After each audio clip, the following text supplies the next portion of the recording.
Bonjour, bienvenue à tous. Aujourd'hui, on va explorer ensemble les documents que vous nous avez transmis pour tenter de répondre à une question vraiment centrale. Comment prier concrètement? Oui, bonjour. C'est une question essentielle. Exactement. Et on ne cherche pas de formule magique, mais plutôt des pistes claires, bien ancrées dans les sources. On a des guides, des réflexions théologiques, des exemples bibliques. Un peu de tout, en effet. Notre mission, si on peut dire, c'est d'en extraire l'essentiel pour que la prière soit accessible et vivante. Alors on y va? Allons-y. Alors pour commencer, qu'est-ce que c'est la prière d'après ces textes?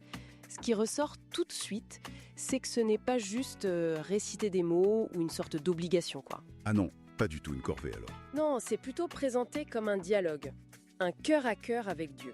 On cite souvent le psaume 62. « Répands ton cœur comme de l'eau ». Ça montre bien l'idée d'intimité, de relation. Un dialogue? Oui, et une source parle même d'un art, quelque chose qui s'apprend, qui s'affine. Un art, d'accord. Mais si c'est un dialogue, il faut savoir à qui on parle, j'imagine. Les sources insistent là-dessus, non? Ah oui, tout à fait. C'est même crucial. La prière telle qu'elle est décrite là, elle s'adresse à un Dieu précis, un Dieu personnel, vivant. Celui que Jésus appelle Père. Donc pas une énergie cosmique ou une force abstraite? Non, justement, ce n'est pas ça. C'est vraiment ce Dieu révélé en Jésus-Christ. Savoir à qui on s'adresse, ça change tout en fait. La clarté sur le destinataire, c'est fondamental. D'accord, je vois. C'est une conversation donc avec ce Dieu personnel. Mais alors, concrètement, comment on s'y prend? Le Notre Père revient souvent, j'ai vu ça. Oui, le Notre Père est un modèle clé proposé par Jésus lui-même. Mais attention, les sources le disent bien, ce n'est pas une formule à répéter machinalement. C'est plus une structure, c'est ça? Exactement. Une sorte de guide, de canevas. On commence par la relation, l'adoration, Notre Père, que ton nom soit sanctifié. D'accord. Reconnaître qui il est. Voilà. Puis soumettre notre volonté à la sienne. Que ton règne vienne, que ta volonté soit faite. Ensuite, on peut parler de nos besoins quotidiens, le fameux « donne-nous notre pain ». Les besoins concrets, oui. Après, il y a toute la dimension du pardon, celui qu'on demande et celui qu'on accorde. Pardonne-nous, comme nous pardonnons. Et enfin, on demande de l'aide, la protection face aux épreuves. Ne nous soumets pas à la tentation. C'est très complet comme structure, en effet. Mais est-ce que c'est la seule piste? J'ai vu aussi passer un acronyme ACTS. Oui, ACTS, c'est un autre outil pratique qui est mentionné.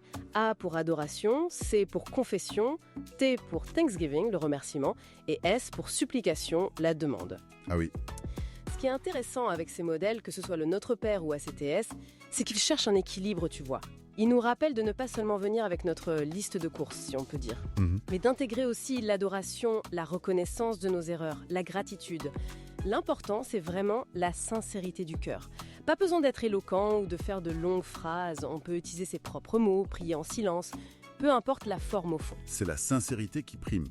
Une autre idée qui m'a paru vraiment intéressante dans les documents, c'est d'utiliser la Bible elle-même pour prier. Ah oui, prier les Écritures. Oui, ça peut sembler un peu paradoxal, non? Ah oui. On pourrait penser que ça rend la prière moins spontanée. C'est une bonne question. En fait, les auteurs comme Whitney ou Bonhoeffer suggèrent que ça a plusieurs avantages.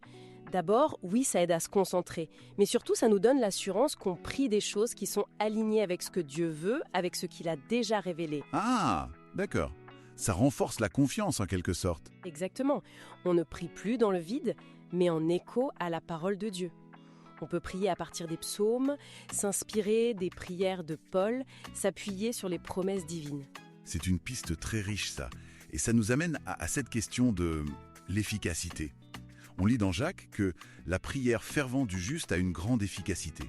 Qu'est-ce que ça veut dire concrètement, fervente et juste selon ces sources? Alors, plusieurs éléments ressortent. D'abord, la justice. Ça ne veut pas dire être parfait, mais plutôt avoir une relation juste avec Dieu, une relation restaurée par la foi et chercher à vivre d'une manière qui lui plaît, sans s'accrocher volontairement au péché. D'accord, une question de cœur et de marche. Oui. Ensuite, la foi, évidemment. C'est croire que Dieu écoute et qu'il peut agir, ne pas douter. Marc 11 et Hébreux 11 sont souvent cités là-dessus. La confiance totale. Puis la ferveur, ça c'est l'intensité, la passion, la persévérance. Pensez à Jésus priant à Gethsémané par exemple. C'est prier avec ferveur, avec engagement quoi. Et un dernier point, plus pratique, souligné par Finet, savoir pourquoi on prie, avoir un objectif clair et précis. Juste, confiant, fervent, précis. Ça fait beaucoup de conditions, non?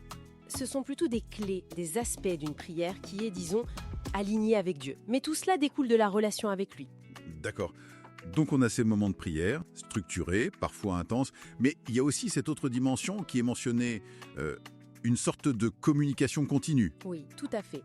L'idée de prier sans cesse, comme le dit Paul.